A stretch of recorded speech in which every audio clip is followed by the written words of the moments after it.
From KPRC2, this is Houston Newsmakers with Cambrell Marshall. Good morning and welcome to Houston Newsmakers, where we will take a deep dive into the truth about inflation, what it is, how we are being impacted, what's responsible, and what can be done about it. Back in October of last year, the annual inflation rate was about 6.2%, which was raising eyebrows. Those eyebrows were thoroughly arched beneath furrowed foreheads as we head into the spring and summer. 8.3 in April, 8.6 in May, 40-year high of 9.1 in June before dropping back slightly to 8.5 in July. Here to talk about what it means and what likely is next, Dr. John Diamond, who is a fellow in public finance and the director of the Center for Public Finance at the Baker Institute for Public Policy at Rice University. Good morning, Dr. Diamond. Good to see you again, as always. Good morning. It's a pleasure to be here. So let's talk about this. We talk about inflation, and a lot of people hear inflation. But other than the fact that it's costing us a little bit more when we go to the grocery store or whatever, we don't really know what it actually means. The numbers we're seeing today, how do these numbers compare with the history of our inflation in this country? Well, the numbers we're seeing today are 40-year highs in inflation. So when you're at 8 or 9%, that's a tremendously quick increase in prices. And if that continues, we will all feel a lot more than a little bit of a strain on our budget. It'll become a significant strain on people's budgets. And right now, we know that last week, President Biden signed the much talked about Inflation Reduction Act, which Democrats touted as a major piece of legislation and a big saver for American families. In fact, it may help save some folks some money, but inflation reducer? What say you on that? It's not really an inflation reducer, especially in the near term, which is when we're fighting inflation. It may have some disinflationary effects in the long term because it will reduce deficits. But that really doesn't occur till the out years 6 through 10. And so the hopes for it reducing inflation immediately are probably not true, although there's some good and some bad in the bill. I know that they tout that savings in health and prescription costs, that's a part of it. And so those are short term, but that has nothing to do with inflation, at least directly, right? That's right. Inflation is continued growth in prices. So there are several things in the bill that reduce the price of certain goods, the prescription drug provisions, as well as the tax credits on electric vehicles. Those would reduce the price of a certain good, and it would help people in terms of their budgets, but it doesn't reduce inflation over the long term necessarily. It would have a one-time effect on the inflation numbers, but not a continued effect. Okay, let's talk about the politics of all this. It's been said sometimes, and I wrote this down, economic indicators are often predictors of electoral fates. So, you know, when the party out of power sees something that's negative for the party in power, they jump on that. And in this case, the economic ills of now are being blamed on Democrats. The big picture is we're coming out of a pandemic. So would it matter who's in office right now, or are there subtle things that could be done to ease the inflation process? You know, I would say 80% of it is going to happen either way, but policies do matter at the margin. And so there are some policies that have contributed to inflation, but by no means are they solely responsible for all of the inflationary. Contributed to inflation within the last year and a half of this administration, or has it been a continual mounting of different things through the years? Both. So if you think about what caused inflation, we had the pandemic. Right. The pandemic led, as we all know, led us to save a bunch of money because we weren't allowed to go out and spend it. And so consumers came out of the pandemic with substantial savings that they were looking to spend because they had been sitting on the sidelines for a while. There was also a composition effect. We couldn't buy services during the pandemic, so we switched from services more to goods. And we're seeing over this last summer, people are starting to revert to a normal composition of consumption, and they're switching more to services, air travel, hotel. And so we saw those prices going up early summer. Gasoline, you're able to get out and drive around, take road trips. So the pandemic had that effect, but we also had other issues. We had the government's response. We had 5 different bills to help businesses and individuals weather the pandemic. And you say some of that was good, except that maybe toward the end it might have been, quote, too good. Too much, that's right. So, a lot of this stuff early on we had to do. I mean, if we hadn't done it, the consequences would have been much worse, and the effects of the pandemic would have been really bleak. But there at the end, if we look in the beginning of this year, inflation was 1.4% in January, 1.7% in February, and then we pass the American Recovery Plan, which was $2 trillion in government funding after we had just passed a bill in December, the Consolidated Response Act, which added $1 billion in spending in help, and then we have another 1.9 trillion in March, and all of a sudden inflation's 2.6%, 4% in April, 5% in May, 5.2% in June. Now, is that all on that policy? No, but did that policy help spur inflation?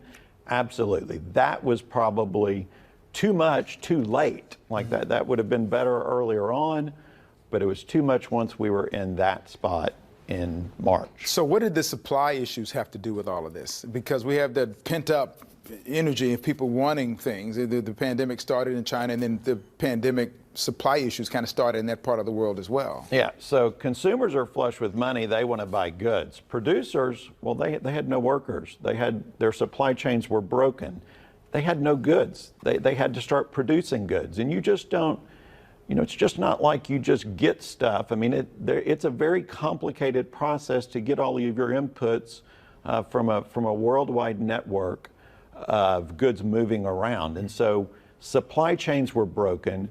Producers weren't able to produce enough goods to satisfy demand. Consumers were flush with money. Too many dollars facing too few goods leads to goods prices going up, and that's exactly what we saw.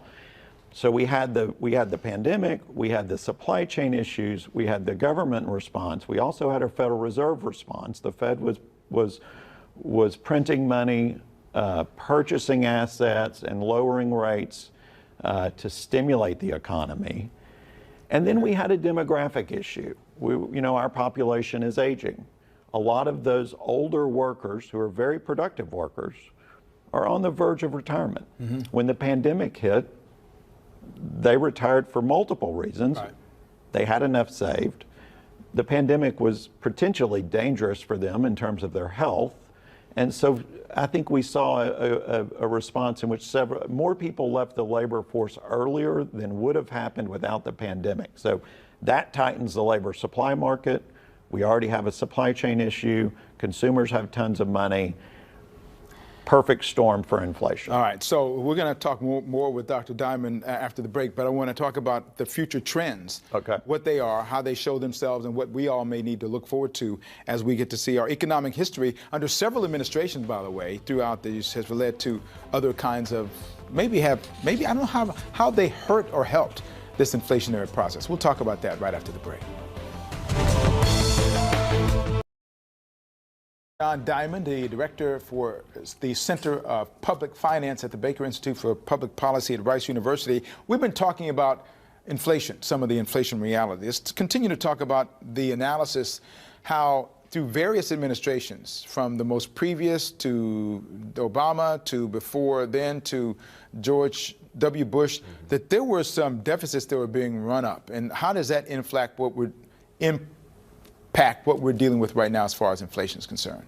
Well, if you run a deficit, you're basically financing current consumption with future money. And so all of these deficits have led they've been related to this inflationary problem. At some point, and there's enough blame to go around Democrats, Republicans of every stripe at this point. As you said, Bush ran deficits, Obama ran deficits, Trump ran deficits. And so honestly, the Inflation Reduction Act is one of the first bills I can remember in the last 20 years that has led to a reduction in the deficit. So, but when you run large deficits, you're consuming goods now, but you're paying for them later. And that's a problem. So the Fed right now, they've been raising interest rates to try to tamp down on what's going on. Is that the right thing to do? Because right now the job market is hot. How does that balance out? People hear jobs, really jobs, but then the inflation, how does that work? So inflation is not a good outcome. We don't want to be in an economy. If you look around the world at economies that suffered from really high inflation rates, it never ends well. But that's around the world, though, right now. The whole world is dealing with this, correct? Yeah, but we've seen other economies that had really high inflation, and it always ends really poorly. Currently, yes, there's high inflation everywhere, and Europe just got some really bad news in July. Their inflation rate reached an all-time high of 10.1%. Mm-hmm. So they're right in the midst of it. But the Fed's job is to promote price stability. Mm-hmm. And so the Fed, once they saw these high inflation numbers, they're going to raise interest rates in order to reduce demand, mm-hmm. and to try to create some slack in the economy so that prices, stop increasing so rapidly. And one of the areas they need to increase or, create some slack is in the labor market, and the labor market is extremely tight right now. Is this part of a trend? Do you see a trend happening that is going to help alleviate the inflation issues we're having? Is there something developing yet or not yet? There's two things. There's two things that have been in the current data that one gives us some hope and one gives us something to worry about. So on the jobs market in July, we had 528,000 new jobs. That's a sign that labor markets are as tight as they've ever been. And that indicates that future inflation is probably still a big issue. At the same time, the productivity numbers from July indicated that productivity for individual workers was decreasing. So if you're a firm and your workers are less productive, you're making less money off of each worker, but you're hiring a lot of workers and their wages are going up pretty rapidly. The only way to overcome that is to raise prices, which means that's going to make inflation worse. On the other hand, the July inflation numbers, the year-over-year number fell from 9.1 to 8.5, but the month-over-month number, July to June, was at 0%. So we had no inflation for that 1 month. Now that is a short-term result. We're going to end up in months with more inflation, and that's basically hotel, airline, and gasoline prices all fell and fell significantly. Food and other prices continue to increase. I don't expect that we will see hotel, airline, and fuel prices to continue to decrease over the long term, and so we should see moderate inflation numbers moving forward, not the 0% numbers. But at least we're seeing some reduction in prices. So that's a good sign. I like that. I think we'll end on that. Dr. John Diamond, thank you. Good economics lesson. All of you are going to have an essay test, no multiple choice, to hopefully you were able to listen some this morning and help us separate partisan hyperbole from some realities. Thank you, sir. Thank you. Appreciate your time. Pleasure to be here.